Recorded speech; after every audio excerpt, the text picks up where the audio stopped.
तुमसे दान मांगा, भैया दे दो कुछ, तुमने दे दिया 1000 रुपया। अब जाके मछली के पकौड़े खा रहा है, साथ में 800 की बोतल खरीद ली, तो कहाँ गया तुम्हारा दान? पाप में चला गया, क्योंकि तुम्हें कोई मिला ही नहीं जो तुम्हें बता सके कि दान देना है तो कहाँ देना है, पैसे लगेंगे तो कहाँ लगेंगे, फल मिलेगा तो कहाँ मिलेगा, ये सब भी गुरु ही बताता है। तो गुरु की मानता है कि गुरु होना ही चाहिए। अब गुरु होना चाहिए ये तो समझ में आ गया, लेकिन गुरु कैसा होना चाहिए, अब ये सवाल खड़ा हो जाता है, क्योंकि दुनिया में गुरुओं की कोई कमी थोड़ी नहीं है। कहते हैं एक पत्थर हटाओ तो 3-4 गुरु निकल आते बीच में से। कितने गुरु हो चुके हैं, गांव गांव में कोई ना कोई गुरु बन के बैठा है, आश्रमों में अवतार लगे हुए हैं। हरिद्वार चले जाओ, इतने लोगों के घर नहीं होंगे जितने आश्रम में वहां पे। ऋषिकेश चले जाओ, काशी चले जाओ, गुरु ही गुरु बैठे हैं। और सबसे बड़ी बात यह है कि सारे ही गुरु तुम्हें भगवान का नाम देते हैं जपने के लिए। जिस भी गुरु के पास चले जाओ तुम्हें कोई ना कोई मंत्र पकड़ा देगा जपने के लिए। तो फिर तो एक ही गुरु बहुत है सारे संसार में, वही सबको मंत्र देते। इतने सारे गुरुओं की क्या जरूरत है? कोई कह रहा है राम राम जप लो, कोई कह रहा है श्याम श्याम जप लो, कोई कहता है हनुमान हनुमान जप लो। यानी हमें जिस प्रकार के भगवान की इच्छा है गुरु हमें वैसा ही नाम दे देता है। हम गुरु जी से कहते हैं गुरु जी हमें शंकर जी से प्रेम है, बेटा तुम ओम नमः शिवाय जप लो। कोई कहता है गुरु जी मैं राम जी की पूजा करता हूँ, बेटा तू राम राम जप ले। कोई कहे मैं हनुमान जी की पूजा करता हूँ, बेटा हनुमान चालीसा पढ़ दे। अरे ये सब तो मैं बिना गुरु के भी कर सकता हूँ। कौन सा शिव भगत ऐसा है जिसे ओम नमः शिवाय मंत्र का नाम नहीं पता? कौन सा राम भगवान का शिष्य ऐसा है, भगत ऐसा है जिसको राम राम का नाम नहीं पता? कौन सा कृष्ण जी का भगत ऐसा है जिसको कृष्ण जी का नाम नहीं पता? ये नाम तो बिना गुरु धारण किए भी पता है हमें। और अगर नाम जपने से ही भगवान मिलेगा तो बिना गुरु के नाम जप लेंगे तब भी भगवान ही मिलेगा, शैतान थोड़ी नहीं मिल जाएगा। तो फिर गुरु की जरूरत क्या है जब वही नाम मुझे पहले से पता है? हरे कृष्णा हरे कृष्णा ओम नमः शिवाय। तो गुरु की क्या जरूरत है? टीवी खोलो, सुबह से लेके रात तक गुरु ही गुरु, गुरु ही गुरु। और क्या बता रहे हैं जो तुम्हें पता है? कौन सा राम कथा करने वाला गुरु कोई नई बात बता रहा है? वही कहानी सुना रहा है तुम्हें जो तुम बचपन से सुनते आ रहे हो। वही कृष्ण जी की लीला तुम्हें बार बार सुनाई जा रही है जो तुम सुनते आ रहे हो। टीवी में भी देख लिया तुमने, महाभारत देख लिया, हरे कृष्णा देख लिया, रामायण देख ली, सब कुछ तो देख लिया। जो बातें तुम्हें पता है वही तुम्हें हारमोनियम की तार के साथ राग के साथ सुनाई जा रही है। नया क्या कर दिया इन गुरुओं ने? और हम भी लगे हुए हैं। गुरु का मतलब समझो पहले, गुरु क्या देता है? गुरु का मतलब होता है जो तुम्हें ज्ञान देता है, नाम नहीं देता। यहां उल्टा काम चल रहा है, यहां गुरु नाम दे रहा है। क्या हमारे बचपन में तुम स्कूल गए, तुमने गुरु धारण किया? कौन सा नाम दिया जपने के लिए गुरु ने? तुम्हें ज्ञान दिया, 2 एकम 2, 2 दूनी 4, ये ज्ञान दिया तुम्हें। और तुम उस ज्ञान को आज तक लेके बैठे हो। नाम नहीं दिया जपने को। अगर नाम दिया होता जपने के लिए तो आज भी जप रहे होते। तुमने किसी सिलाई करने वाले दर्जी को गुरु बना लिया। अब वो तुम्हें कोई नाम नहीं देगा, वो तुम्हें ज्ञान देगा। बेटा पैंट की कटाई ऐसे होती है, शर्ट की ऐसे होती है, सलवार सूट की ऐसे होती है, सिलाई ऐसे होती है, हर चीज ज्ञान देगा। बहुत अच्छी बात है, गुरु ज्ञान ही देता है। तुमने किसी मोटर मैकेनिक को गुरु बना लिया, अब वो भी तुम्हें नाम नहीं देगा जपने के लिए, वो तुम्हें ज्ञान देगा। कैसे पिस्टन को खोलना है, कैसे क्या करना है, मोबिल ऑयल कितना डालना है, सारा ज्ञान देगा। गुरु बना रहा है दुनिया में, जो तुम्हें कोई काम सिखा रहा है, वो तुम्हें ज्ञान दे रहा है, सिवाय एक के। कौन? ये जो भगवान के नाम पे गुरु बने बैठे हैं। ये तुम्हें कोई ज्ञान नहीं दे रहे, ये तुम्हें नाम दे रहे हैं, और वो नाम दे रहे हैं जो तुम पहले से जानते हो। तो इस गुरु का फायदा क्या हुआ? क्या फायदा हुआ इस गुरु का? कोई फायदा नहीं हुआ। अब करना क्या है? अब उस गुरु को ढूंढना है जो तुम्हें नाम ना दे, जो तुम्हें ज्ञान दे। कौन सा ज्ञान दे? जो मुझे नहीं पता है। मैं मोटर मैकेनिक के पास ज्ञान देने गया, मुझे नहीं पता था कि इंजन कैसे खोला जाता है, इंजन कैसे बनाया जाता है। मैं दर्जी के पास गया, मुझे नहीं ज्ञान था कैसे कटाई करते, कैसे सिलाई करते हैं। मैं किसी सुनार के पास गया, मुझे नहीं ज्ञान था कि कैसे सोने को डाला जाता है, कैसे जेवर बनाए जाते हैं। जो मुझे नहीं पता है वो बात मेरा गुरु मुझे बताए, तब समझो कि तुम्हें कोई ज्ञान मिला है। नहीं तो तुम्हें वही नाम मिल गया जो तुम बचपन से सुनते आ रहे थे। कोई फायदा नहीं है ऐसे गुरु का। और तुम्हें जो नाम दिया जा रहा है वो भी क्या दिया जा रहा है?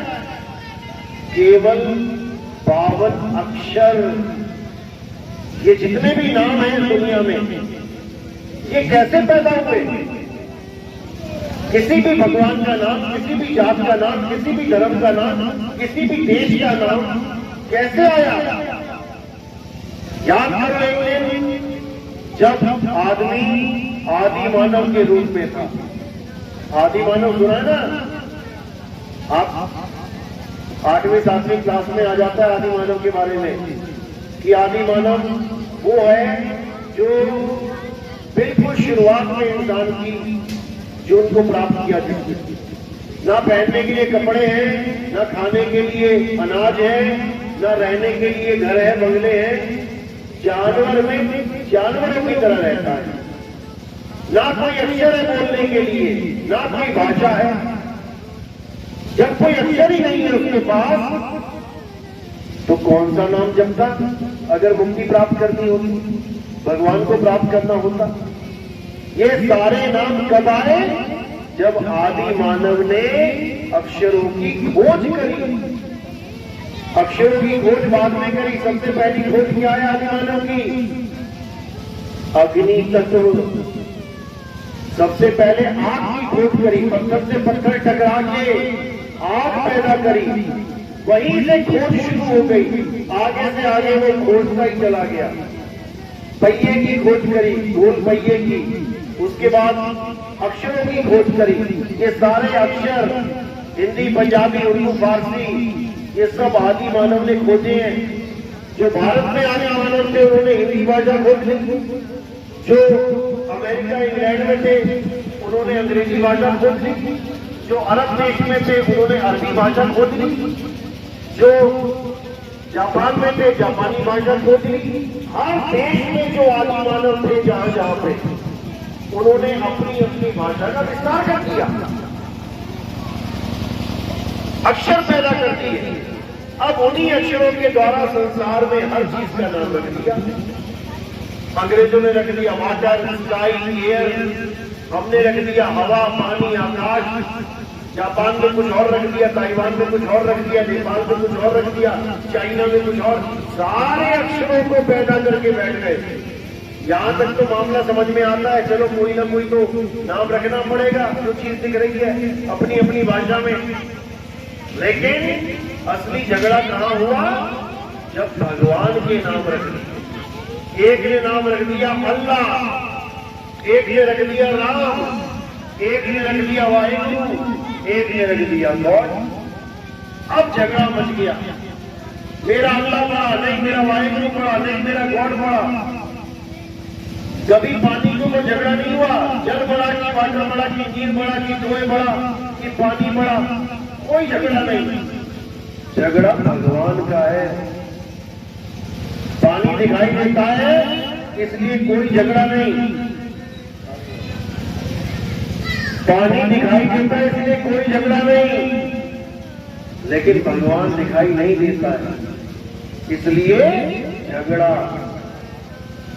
अब बस ये समझना है कि जब ये अक्षर नहीं थे तब कोई नाम नहीं था, ना मेरा नाम, ना तुम्हारा नाम, ना किसी जात का नाम, ना किसी धर्म का नाम, ना किसी पंथ का नाम।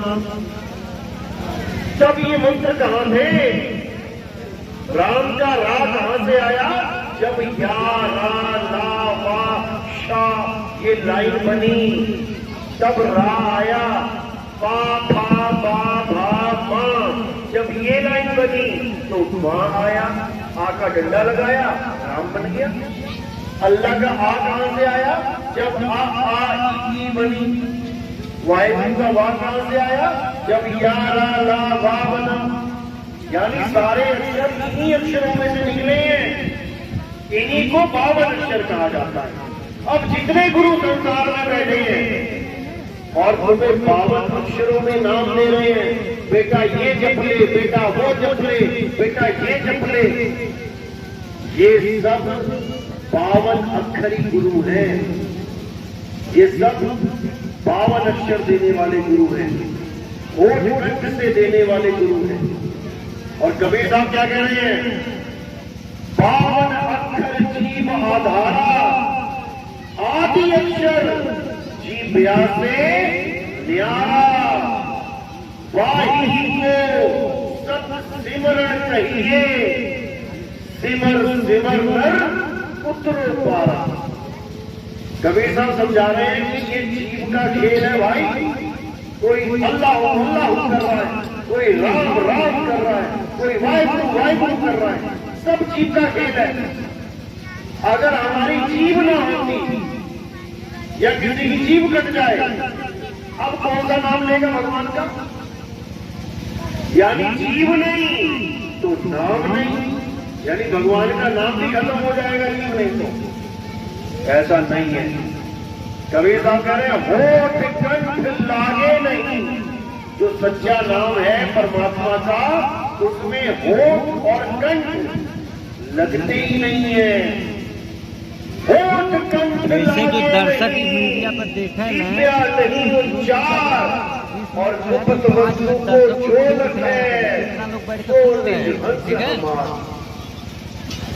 जो असली गुरु है वो तुम्हें ये होठ कंठ जीव से निकलने वाले नाम नहीं देता, वो इन नामों को छुड़ा देता है।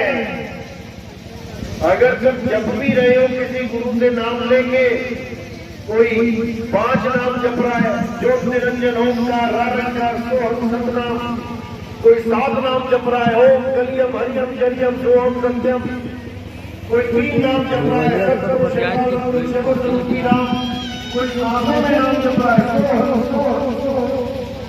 ये सारे नाम सच्चा गुरु छुपा देता है, नहीं जपना कुछ। भगवान को पाने में नहीं, भगवान को ना पाने में सबसे बड़ा कारण है नाम जाप।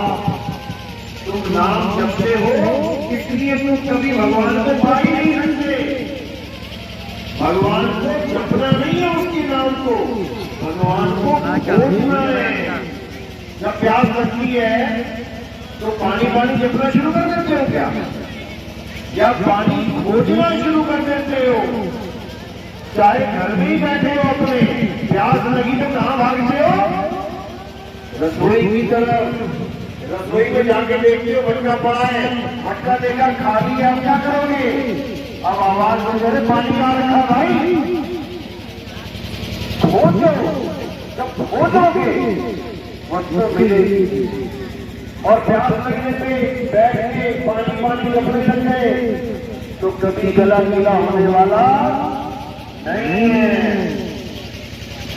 इसी को कबीर साहब कह रहे हैं, वो कहां ढूंढे रे बंदे, मैं तो तेरे पास में खोजी हुए तुरंत मिल जाऊं, एक पल की तलाश में खोजी तो बनाओ। परमात्मा तुम्हारे बिल्कुल पास है, इतनी दूर तो तुम्हारे माँ बाप भी नहीं है जितना पास वो है, लेकिन हम जान नहीं पा रहे हैं। हम मंदिरों में भाग रहे हैं कि वहां भगवान है, हम तीर्थों में भाग रहे हैं कि वहां भगवान है, और भजन क्या गा रहे हैं?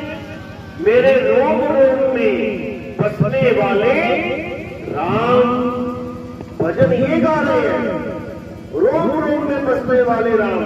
और उसको ढूंढने कहां जा रहे हैं? मंदिर में। अब पूछो क्या मंदिर में रोम लगे हैं क्या?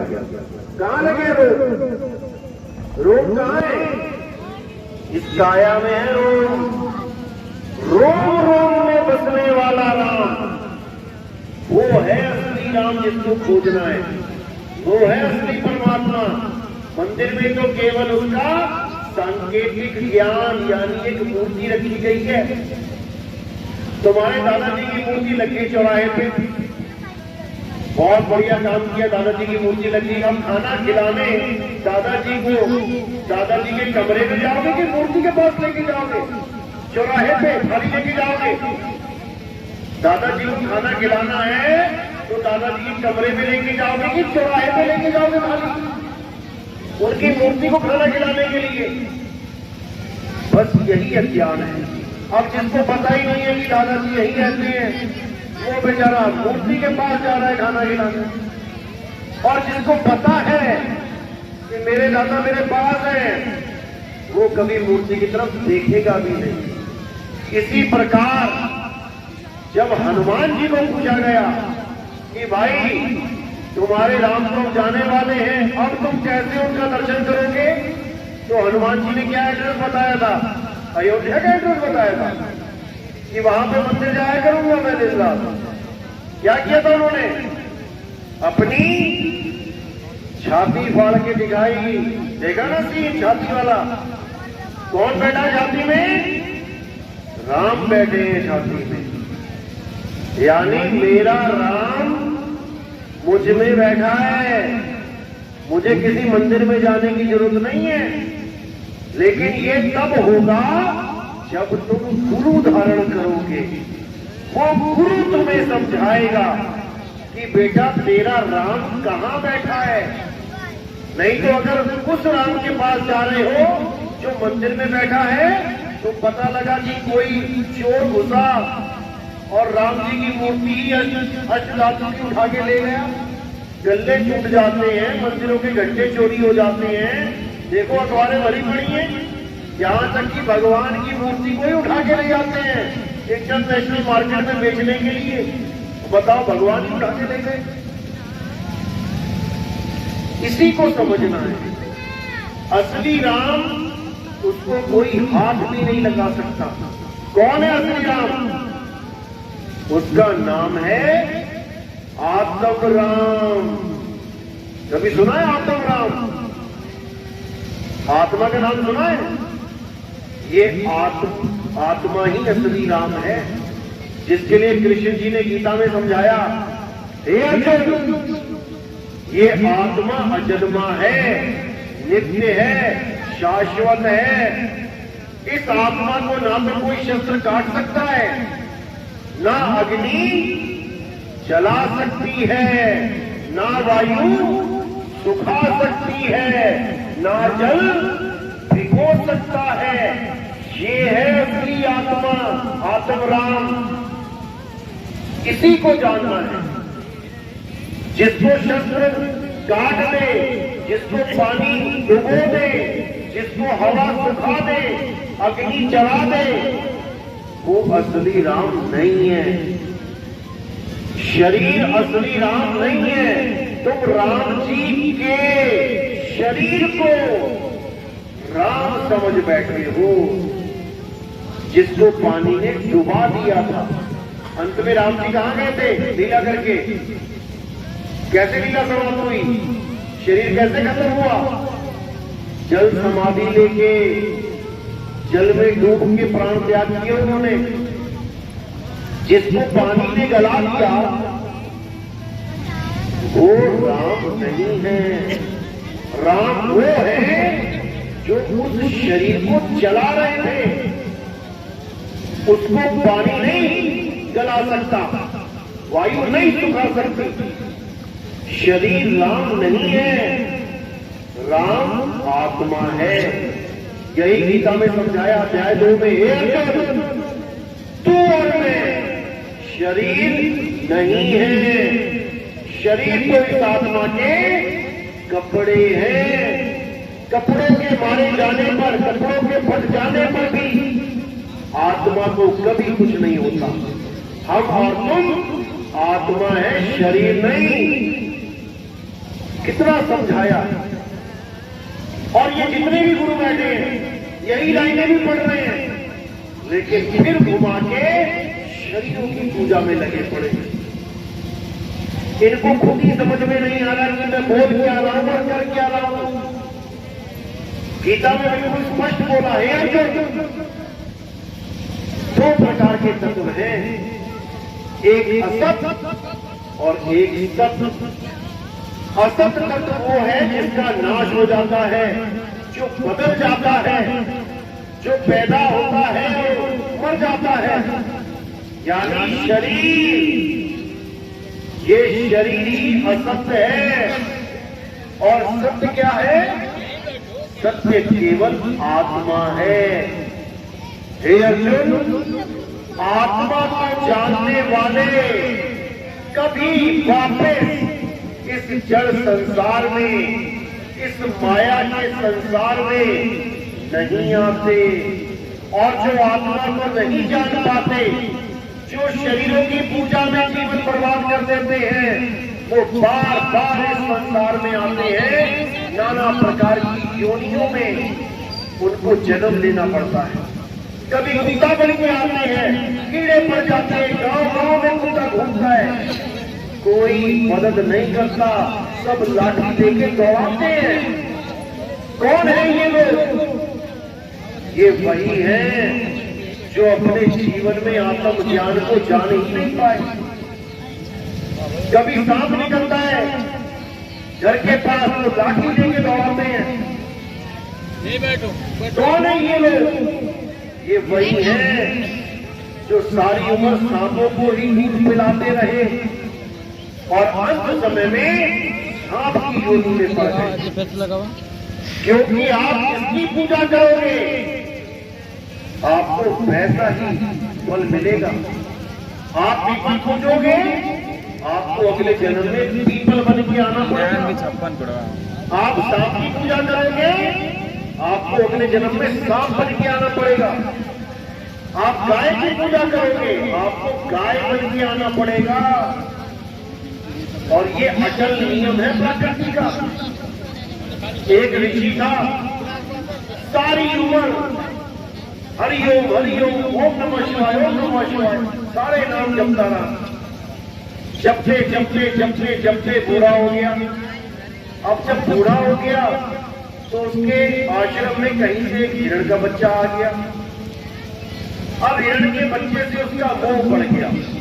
खूब खिलाए, टहलाए, बड़ा अच्छा लगे। इतना मोह बढ़ गया कि सुबह शाम दिन रात हिरण के बच्चे को ही याद कर रहा है। अब एक दिन बैठा भजन कर रहा था, इतने में मृत्यु आ गई। यमदूत सामने खड़े हो गए आगे, चल भाई। अब वो फिर यही सोच रहा है कि हिरण के बच्चे का क्या होगा, कहीं उसको शेर चीता ना खा जाए। हालांकि वो अच्छी बात सोच रहा है, किसी का भला सोच रहा है, लेकिन ये सोचना ही उसके पतन का कारण बन गया। हिरण के बारे में सोचता सोचता उसने प्राण त्याग कर दिए और उसको वापस इस दुनिया में हिरण बन के आना पड़ गया। अब भाग रहा है शेरों के आगे और रो रहा है, उस समय को धिक्कार रहा है कि मैंने किसके लिए अपना जितना प्यार था, प्रेम था, उड़ेल दिया। मैंने किसके विचार में ये त्याग किया थे।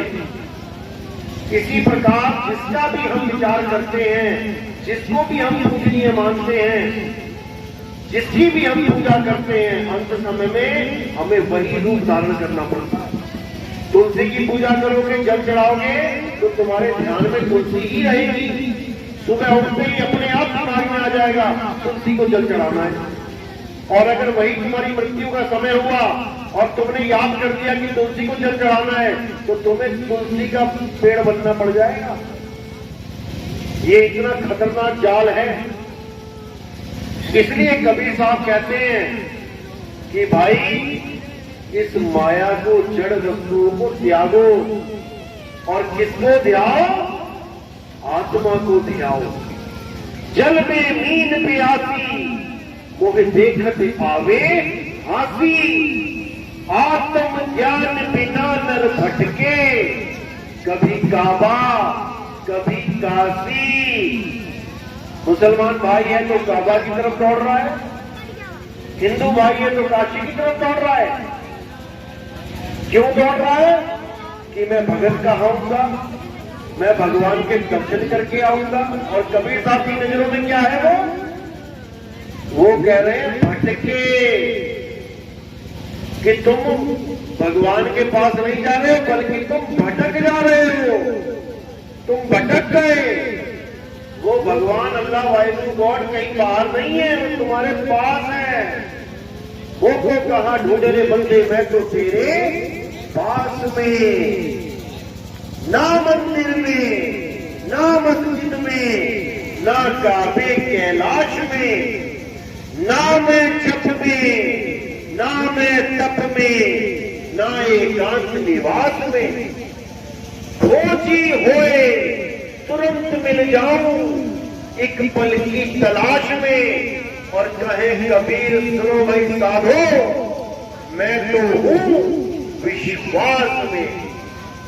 विश्वास में परमात्मा है। अब कोई कहे मैं तो पत्थर पे विश्वास करके बैठा हूं कि पत्थर में भगवान है, तो वो विश्वास नहीं है, वो अंधविश्वास है।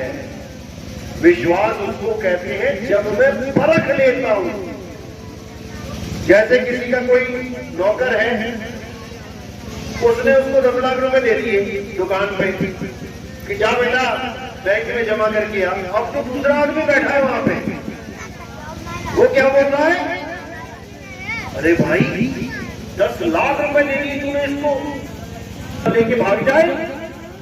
तब बंदा क्या बोल रहा है? नहीं नहीं नहीं नहीं, मुझे इसमें पूरा विश्वास है। ये विश्वास कैसे हुआ? फर्क करने के बाद। पहले उसने 1000 का नोट दिया, बेटा इसको जमा कराना, वो जमा करके आ गया। फिर उसको 10,000 रुपए दिए, बेटा 10,000 रुपए जमा कराना, वो जाके फिर जमा करके आ गया। फिर उसको 50,000 दिए, लाख रुपए दिया, 70,000 दिया, 2 लाख रुपए दिए, हर बार वो जमा करके आ रहा है। अब उसने उसको परख लिया कि ये बंदा बिल्कुल जेन्युइन बंदा है, ये बंदा विश्वास पात्र है। अब वो उसको 10 लाख भी दे रहा है, तब भी उसको कोई दिक्कत नहीं है, क्योंकि परख लिया। लेकिन क्या तुमने परखा कि जिस भगवान की तुम पूजा कर रहे हो वो मुझे बचा सकता है कि नहीं? कैसे परखेंगे? कोई भी किसी भी भगवान की पूजा करता है, चाहे मानो कबीरपंथी कबीर साहब की मूर्ति की पूजा करते हैं। कबीर साहब ने बिल्कुल मना किया मूर्ति पूजा करने को। पाथर पूजे हरि मिले तो मैं पूजूं पहाड़, और वासे ये चाटी भली जो पीस खाए संसार।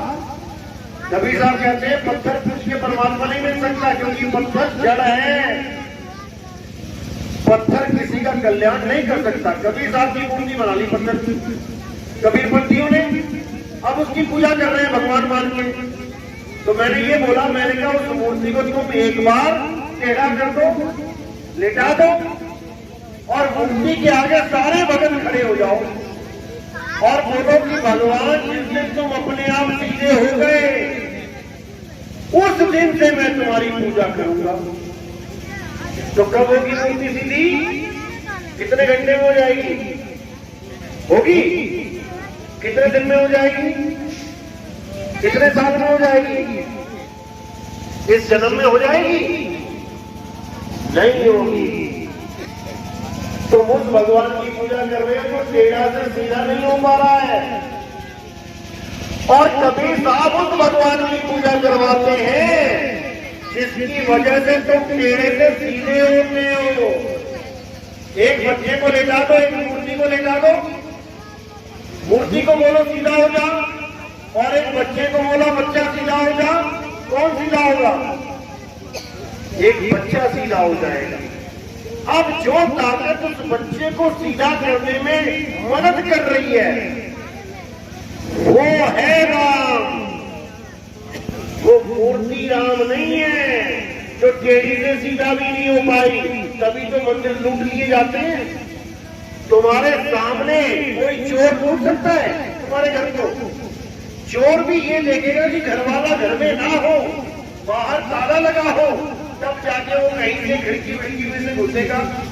लेकिन जितने मंदिर लूटे गए भगवान सामने खड़े थे, भगवान सामने खड़े थे, भगवान के सामने ही लूट लिया गया मंदिर। अब बताओ, और अगर तुम वहां खड़े होते, तुम मंदिर में खड़े हो, कोई गल्ला निकाल के लेके जा रहा है, तुम जाने लोगे क्या? नहीं जाने लोगे। तो भगवान कहाँ है? मूर्ति में या तुम्हारे अंदर? तुम्हारे अंदर है। मुझ में राम, तुझ में राम, सब में राम समाया, सबसे कर लो प्रेम जगत में कोई नहीं पराया। ये सारा झगड़ा केवल अक्षरों का है। मुसलमान कह रहा है मैं तो अल्लाहू अकबर बोलूंगा, हिंदू कह रहा है मैं तो राम राम बोलूंगा, सिख कह रहा है मैं तो वाहिगुरु वाहिगुरु जपूंगा, और ईसाई कह रहा है मैं गॉड गॉड करूंगा। झगड़ा केवल नामों का है और ये झगड़ा कभी शांत हो ही नहीं सकता। कितने साल हो गए, कितने हजार साल हो गए, आज तक हिंदू मुसलमान सिख ईसाई एक नहीं हो पाए। क्यों नहीं हो पाए? क्योंकि ये सारे अक्षरों के पीछे लगे हुए हैं। अक्षरों को छोड़ो और आत्मा को जानो, आत्म ज्ञान को जानो। किसके पास आत्मा नहीं है? आप लोग यहाँ आए हो, आत्मा साथ लेके आए हो ना, घर तो नहीं छोड़ा है। सब अपनी अपनी आत्मा लेके आए हो, लेकिन किसी को आत्मा का ज्ञान ही नहीं है।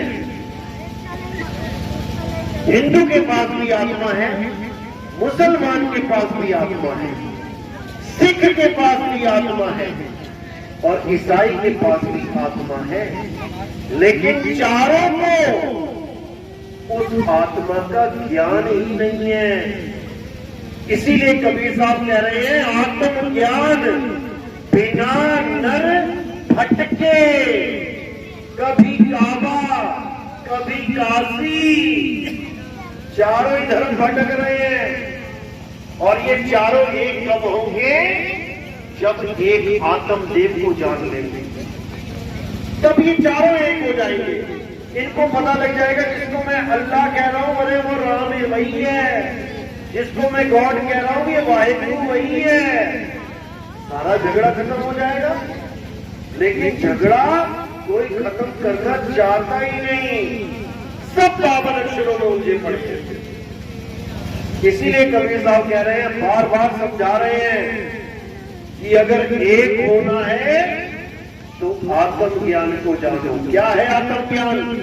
आत्म ज्ञान का मतलब ये नहीं है कि कोई राम राम जपने लग जाए, या मुसलमान अल्लाह अल्लाह जपने लग जाए, सिख वाहिगुरु वाहिगुरु जपने लग जाए, हो जाएगा आत्म ज्ञान। नहीं होगा। आत्म ज्ञान का मतलब है अपना ज्ञान। मुझे किसी और का नाम नहीं जपना है, मुझे अपने बारे में पता करना है कि मैं क्या हूं। जैसे आत्म कथा का मतलब क्या है? अपनी कथा लिखना, किसी और की कथा नहीं लिखना। अपनी कथा लिखना ही आत्म कथा है। आत्म हत्या, खुद की हत्या करना, किसी और की नहीं। खुद की हत्या करना आत्म हत्या है।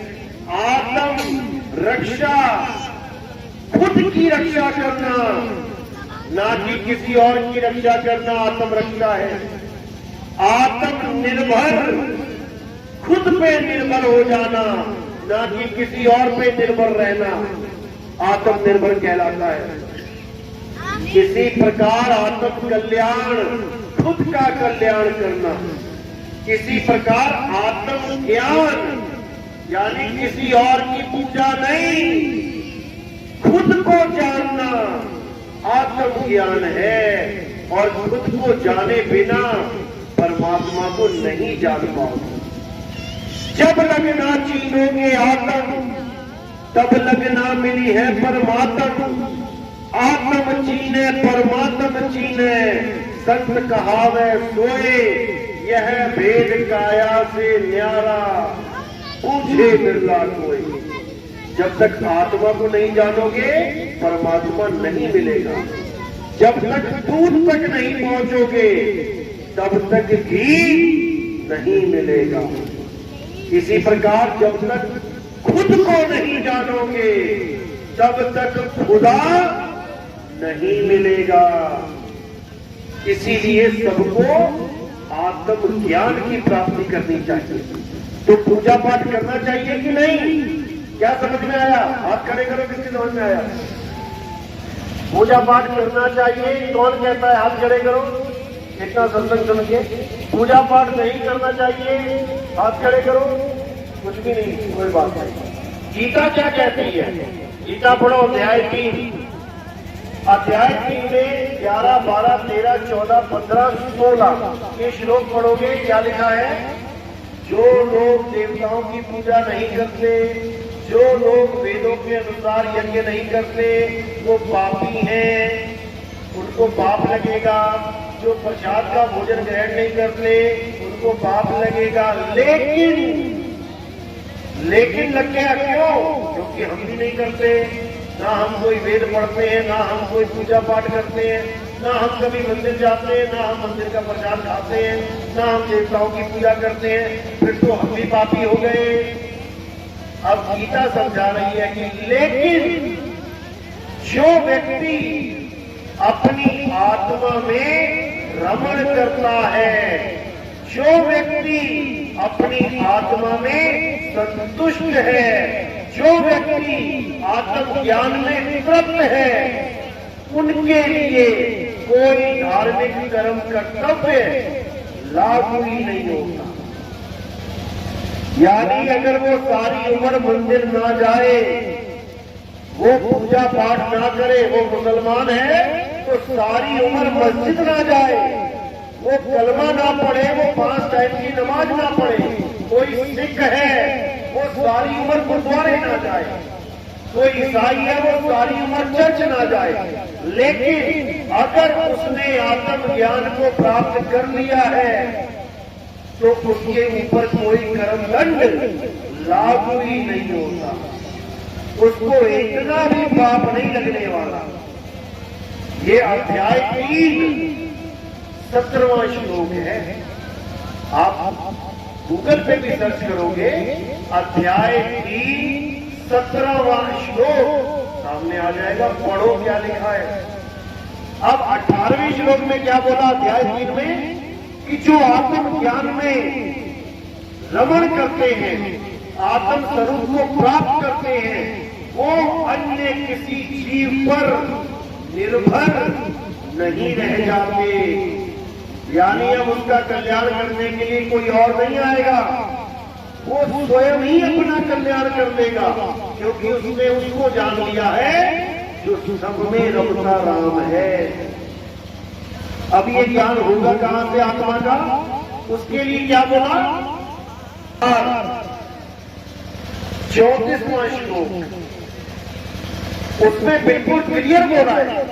कई लोग कहते हैं हमें भगवान की पूजा करनी है, गुरु से क्या मतलब? गुरु धारण करना कोई जरूरी नहीं है।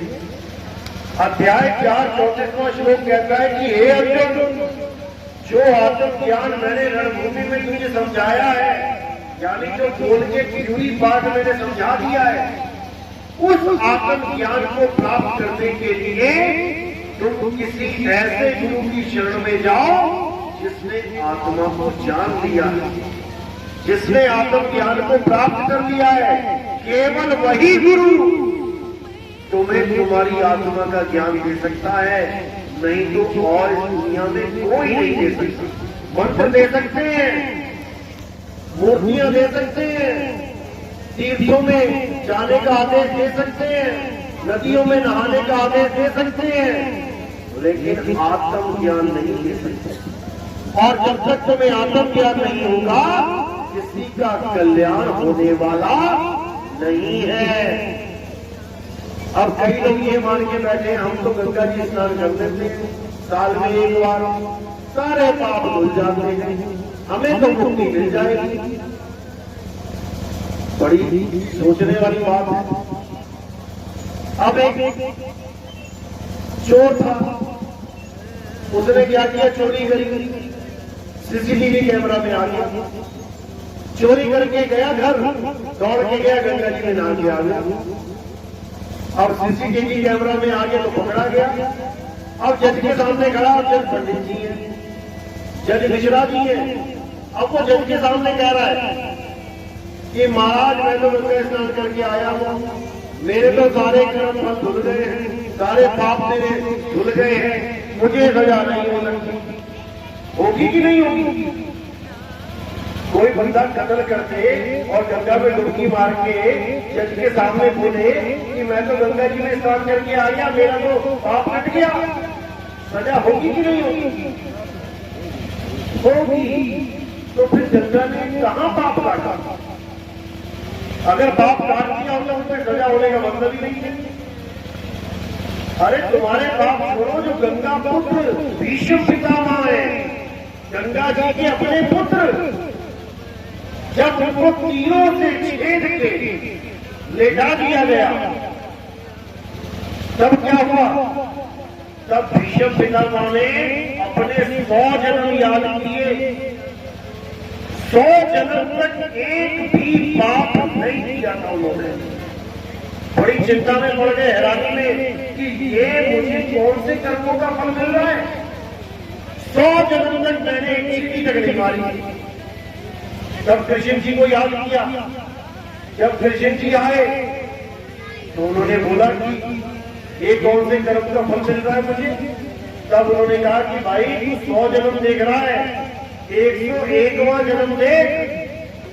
जब तू एक राजा था, रथ में जा रहा था, सामने से एक सांप गुजरा, सांप को देख के घोड़ा खड़ा हो गया, आगे न बढ़ पाए और सांप भी रास्ते में खड़ा हो गया।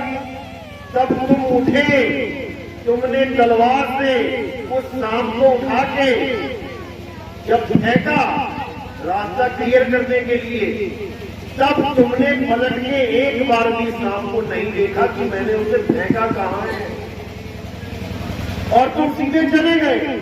तुमने मारा नहीं सांप को, तुमने केवल उठा के फेंका। लेकिन सांप कहां जाके गिरा?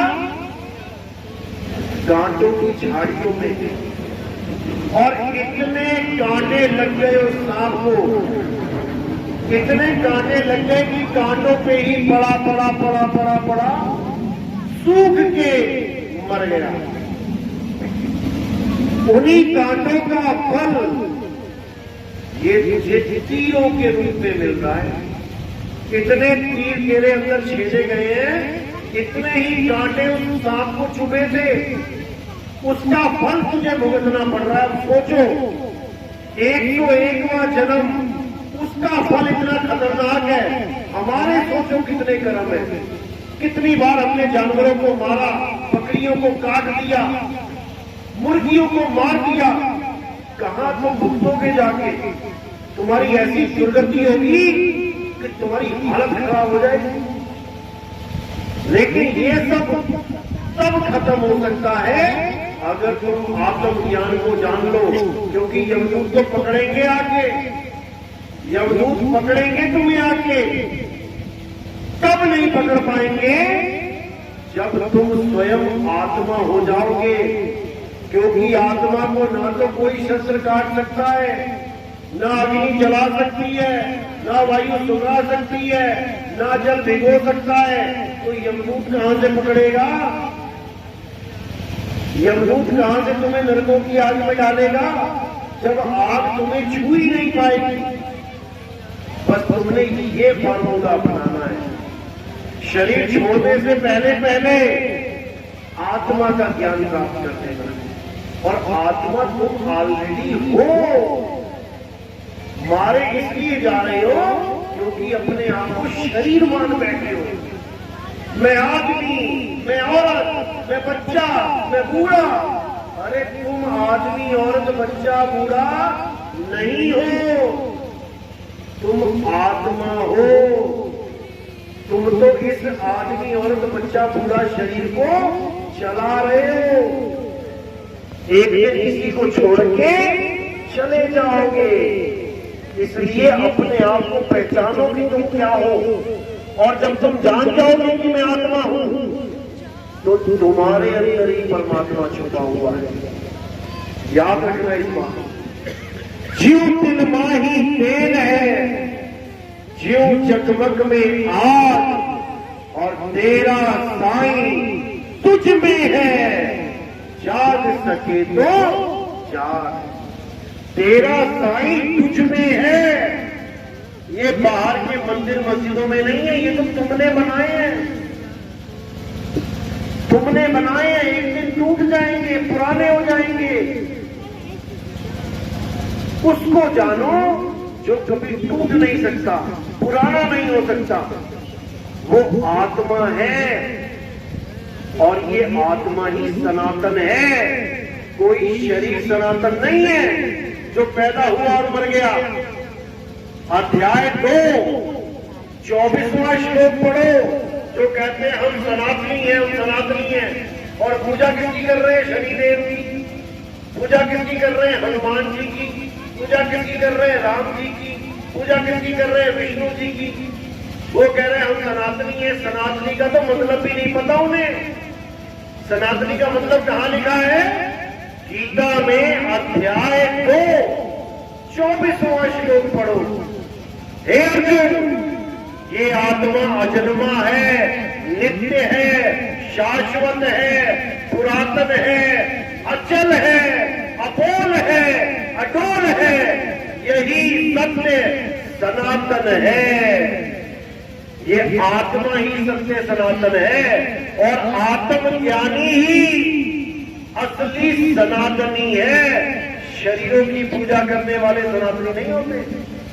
ये गीता का ज्ञान है, इस ज्ञान को कोई काट नहीं सकता।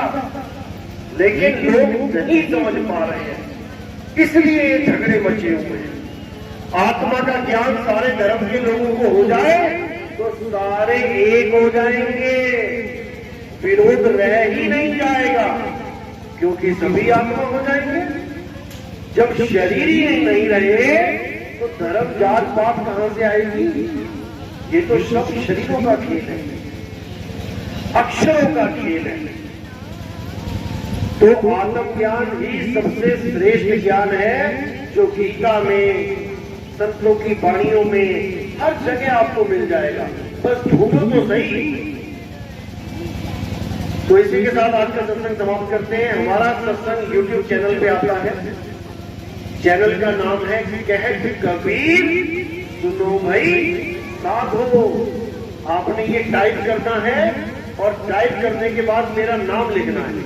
मेरा नाम है नितिन दास। जब आप नितिन दास लिखोगे साथ में तो बिल्कुल सामने चैनल आ जाएगा। कबीर साहब की पीली सी फोटो होगी। उस चैनल को आपने सब्सक्राइब करना है।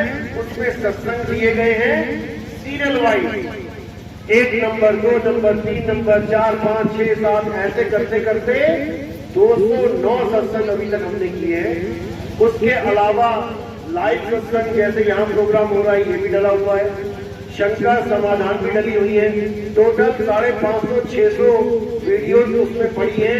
आप सीरियल वाइज उसको सुनोगे, आपकी सारी शंकाएं खत्म हो जाएंगी। आपको समझ में आ जाएगा कि इंसान जन्म मिला है तो क्यों मिला है, और इस इंसान जन्म को सफल करने के लिए आप बिल्कुल सही मार्ग पर निकल पड़ोगे। तो आज का सत्संग यही समाप्त करते हैं। बोलिए बोलिए परमपिता परमात्मा की, सत्रबंदी छोड़ कबीर साहिब की, सभी संतों की, सकल अंशों साहेब बंदगी सतनाम। किस किस को मेरी बात समझ में आई है वो एक बार हाथ खड़ा कर दे। किस किस के समझ में आई? बहुत अच्छी बात है, लगभग 80-90% लोगों के समझ में आती है, क्योंकि आज पहला सत्संग है, इसलिए बात अटपटी लग सकती है, बात बड़ी अजीब लग सकती है। ये क्या बात हुई? भगवान की शुरुआत नहीं, भगवान से मिलाने की बात बताई है। भाई कहते हैं अटपट ज्ञान कबीर का झटपट लखा न जाए, और जो इसको झटपट लगे तो सब खटपट मिट जाए। तो खटपट मिटानी है और आत्म ज्ञान की तरफ बढ़ना है। अब आरती में टाइम है, आरती का भेद बता देता हूं मैं आपको।